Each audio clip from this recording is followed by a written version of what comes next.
everyone, welcome back. I'm going to be talking about being on a year-long no-buy in today's video. So if you were unaware, if you've only recently sort of noticed my videos, I put myself on a no-buy at the beginning of this year, and that actually kind of coincided with the start of my channel. So what I mean by a no-buy, that applied primarily to makeup, but I did try to kind of stick to it with things like skincare, hair care and body care as well. And my purpose of it was just to really kind of help whittle down my collection and to figure out what I really liked and didn't like within my makeup collection, instead of buying new things and then kind of forgetting about older pieces within my collection. So it was technically a replacement only no buy. So if I completely ran out of, say, all of my mascaras, I was able to then buy a new mascara. But if I had, and I do have lots of lipsticks, I couldn't then buy another one because I had backups. I had already lots of lipsticks within my collection.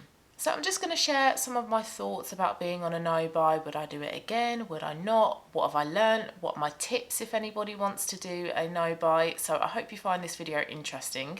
But before I get into it, if you haven't subscribed already, I would really love it if you would subscribe. Thank you to those that have. I really do appreciate it. And I hope you are enjoying Vlogmas so far. And I'm just going to get straight into the video because I feel like I might have a lot to talk about. Okay, so I kind of touched on it just then in the introduction, but why did I go on a year-long no-buy? And I did this because I felt like I had too much makeup for me, and people's makeup collections are very individual. What one person thinks might be small, another person might think is a large makeup collection, so it's all kind of relative to the individual. But I very much felt like my makeup collection was too big, and I felt like it was too big because there were multiple products in each category. So I think I had something silly like 14 foundations and I only used like 2 of them. I had lots of eyeshadow and face palettes that I didn't really use.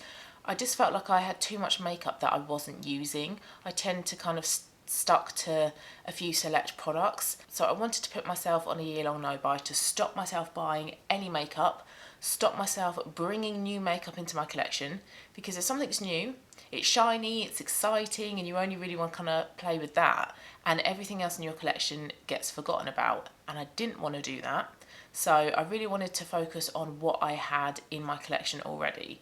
I wanted to go through every single thing that I owned. I wanted to wear it, I wanted to try it out, experiment with it. Did I like it? Was the formulation good? Did it suit me? Did I feel comfortable wearing it? So I really wanted to address those questions when it came to sort of using all of the makeup that I had within my collection. And I just wanted as well to kind of give myself a little bit of a break from spending my money on makeup, because that's very much the thing that I used to spend my excess money on, was makeup. So those were really the main reasons why I put myself on a no-buy, and it really helped me learn the types of makeup that I enjoy wearing. And with that I mean a couple of things. I mean the items, and I mean the colour stories. So I very much this year have tried to kind of understand what colours suit me and what colours don't. So I have a neutral skin tone, but I lean warm rather than cool, sorry. So nobody is a true neutral. You do have a slight leaning either way, and I do lean warm. So when I was going through my makeup that was very cool toned, so my purpley pink, grey, Bare Minerals eyeshadow palette, I felt didn't really suit me because it had cool undertones to it. If it was warmer pinks, if it was warmer purples, warmer greys, then it would have suited me. But with that palette, I very much felt like it wasn't the right shade for me. It didn't bring life and colour into my skin. It kind of did the opposite, and it drained colour from my skin. Whereas if I were to wear shades like my Urban Decay Naked Heat palette, which is full of really warm orange tones, I felt like it brought life into my skin. So I felt like I really sort of started to understand a bit more what types of colours suit me.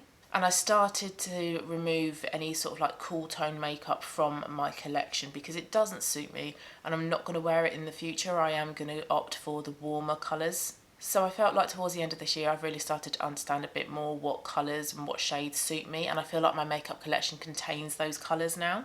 So it has been great this year-long no-buy for sort of fine-tuning my collection. And I felt as well like I've really understood the types of makeup products that I enjoy wearing. So I am still very much a lipstick type of person. I love having lots of lipsticks within my collection to choose from, although I don't think I need multiple shades of each type of colour. So I don't feel like I need lots of reds. I don't feel like I need lots of, you know, browny, orangey nudes. But I like to have a wide selection of different colours to choose from. The other products I really like having as well are things like foundations and concealers. I like trying new foundations and concealers as well. I really like blushes. And then the products that I'm not as keen on wearing, products that I can really kind of give or take, are things like eyeliners. Throughout this year on my channel, I swear I've said this so many times that I really struggle to wear eyeliners. I really have to force myself to wear it. And yeah, I do think my makeup looks better when I have worn an eyeliner, so that really should help me, sort of encourage me to wear it more often. But it's just an item that I don't think I'm that good at applying. I haven't really mastered the proper like wing eyeliner on me. So I don't feel like I'm very good at applying it. I just don't really tend to reach for it. It's a product that I really have to make a conscious thought to go put an eyeliner on. Whereas something with foundation or concealer or a lipstick, it's just natural. When I do my makeup, I just do that. I apply those products. Things like highlighters as well. I'm not a massive highlighter fan. I do have one on today though. And again, I do think my makeup looks better with highlighter on, but I'm not a massive fan of it. So with eyeliners and highlighters, they really are makeup items within my collection that I don't need to be adding loads more in. And I feel like if I hadn't have been on my makeup no-buy this year, I possibly would have added to both of those categories. So this no-buy has really helped me figure out the makeup items I love wearing and makeup that I don't mind having more of next year and that I'm okay with adding more into my collection. And then it's also helped me figure out which makeup items I don't wear that often and I really need to not be bringing loads of into my collection next year once I am off my no-buy. And just touching on that, actually, I have actually decided that I'm not going to go on a no-buy next year. I haven't properly decided what I'm going to do in terms of like a monthly budget or whatever, and I will talk about that in a bit more detail in a Vlogmas video towards the end of the year, where I talk about how much I've spent over the past 3 months and how I want my kind of budget and spending habits to look like next year. So would I do a year-long no-buy again? Now, a year does sound like a long time, and there were times throughout the year where it felt longer than others. Sometimes it felt really short. I remember towards the beginning of the year in January, I think it was about the 3rd week of January, and I was thinking, I have done really well. Like, I haven't bought any new makeup. This is really, really good. And then I thought to myself, Vicky, it's still January. You have 11 months to go. Like, calm down. And I would probably say it was around about sort of March, April time that I just forgot about it. It wasn't something that I was kind of constantly thinking about. I think I kind of got used to not being able to bring new makeup into my collection.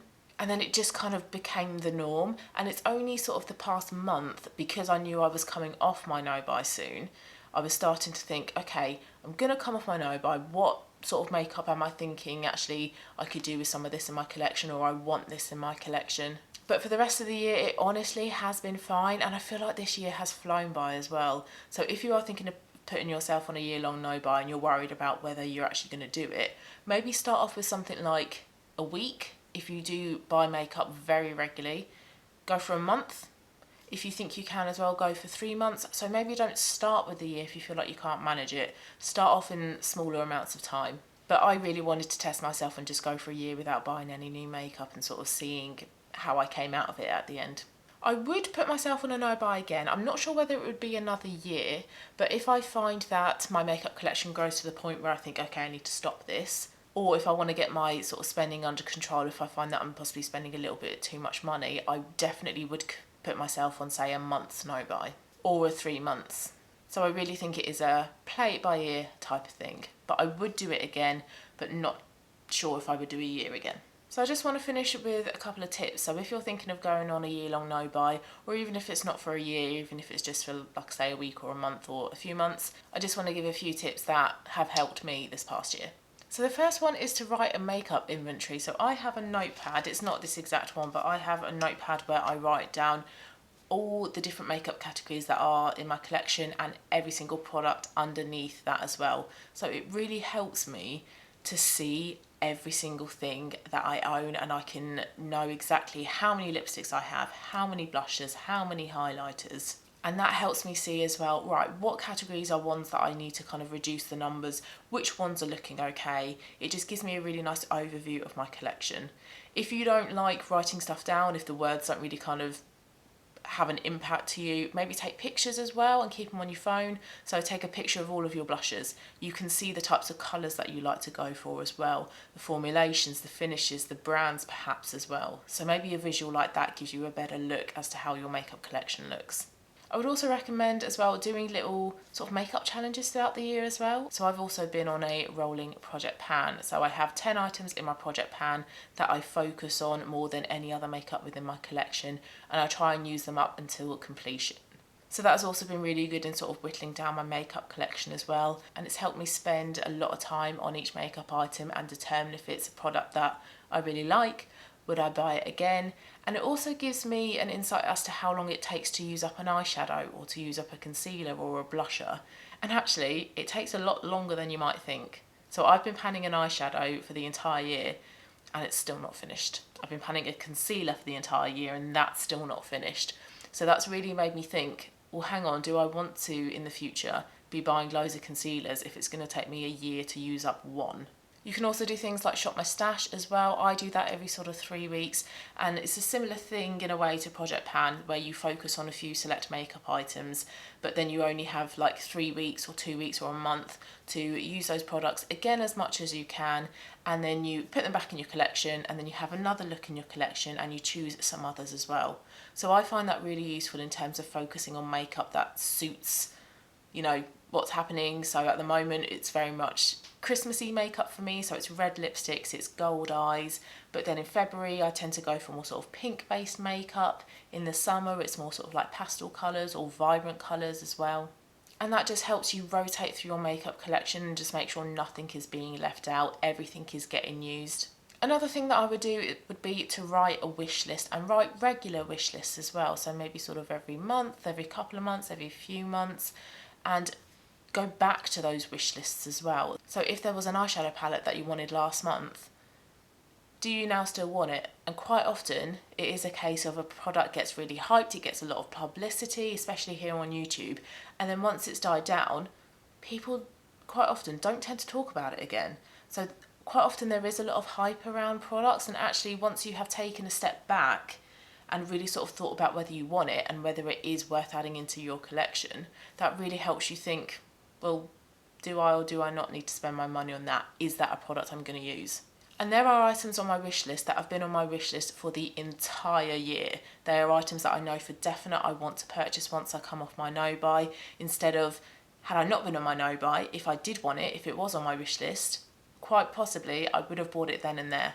So being on this no-buy has really helped me kind of really evaluate the items that I want to add into my collection and whether it is a product that really has a place within my collection. So it really does help you kind of reevaluate impulse buying as well. And then my last tip is all about dupes as well. So if an eyeshadow palette gets released, for example, and you think that looks beautiful, have a look within your collection, swatch eyeshadows on your hand, on your wrist and your arm, and sort of see, well actually I have quite a few shades that dupe this eyeshadow palette, so in reality I don't need that eyeshadow palette because I've already got similar shades within my collection. Am I wanting it again just because of the hype, because lots of people are talking about it? Is the packaging really pretty? Actually look at the product itself. Can you dupe it? Can you dupe a new lipstick, or can you dupe a new highlighter that's been released? And quite often if it's a shade that you're attracted to, so say like if it's a peachy blush, if you're attracted to a peachy blush, chances are you might already own a peachy blush. You're attracted to that shade for a reason, because you like that shade, because you tend to buy those shades. So again, it's quite likely that you'll have a dupe within your collection already. And once you figure out that you can dupe a lot of the makeup that's being released, it makes you go, well actually no, I don't want it, I don't need it. But if you can't dupe it, add it to your wish list, and again, take a step back, reevaluate it, come back to that wish list in a month, 2 months, 3 months time, and if you are still thinking about it, if it's still an item on your wish list, then that means that it is a product that you will get some use out of, you do want it within your collection. So I have really enjoyed being on a no-buy this year actually. I have really enjoyed working through all the makeup that I own, and I now feel like my makeup is really fine-tuned. Everything within my makeup collection I really like. And I know everything that's in there as well. I'm now not thinking, oh, that palette, I've not seen that in ages. Oh, I've not worn that lipstick in a year. I do have makeup in my collection that I've worn regularly throughout this past year. So I would recommend anybody puts themselves on a no buy. Doesn't have to be a year. Try a week, try a month, take it from there and then see what you can learn out of it. But I hope this video has been interesting, I hope it's been useful, and if you are considering putting yourself on a no buy, please let me know down below. Also let me know if you have been on one as well and the things that you have learnt from it and any tips you might have for people as well. Thanks so much for watching guys. If you liked it, please give it a thumbs up. Have a lovely rest of your day and I'll see you again tomorrow.